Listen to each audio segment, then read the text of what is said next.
My role is as an orthoptist, and I measure the visual function of our children. Vision impairment is a spectrum, and there are lots of elements of visual function. Vivienne, orthoptist. That need to be considered to understand the overall picture.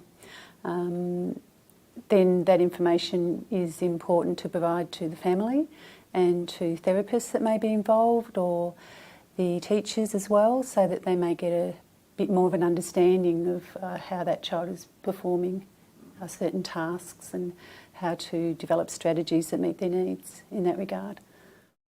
What is important when working with a child with vision impairment?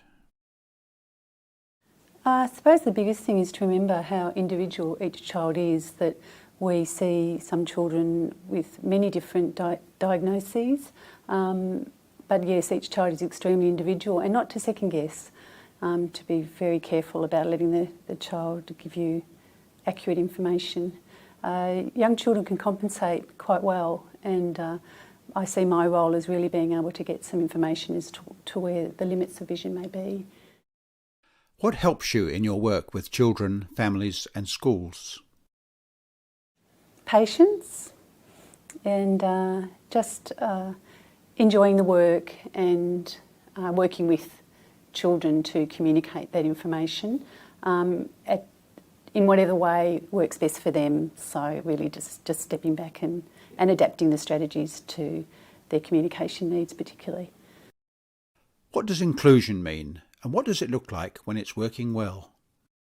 Certainly from my point of view, inclusion means making the curriculum accessible, that the child isn't disadvantaged by their vision impairment.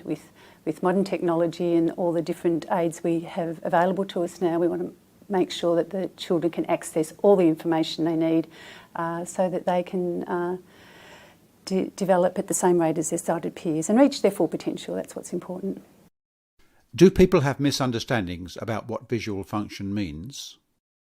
People often think that visual function is about what you read on an eye chart, when in fact there are so many different levels. So some of the things that we consider are depth perception, colour vision, the way a child uses their eyes from a movement point of view, the field of vision. Yeah, there's quite a lot more to it than people appreciate. And the parents often don't always understand these things until it's brought to their attention, and that can be really helpful. Visibility. Website www.visibility.com.au. Phone 1800 VISION.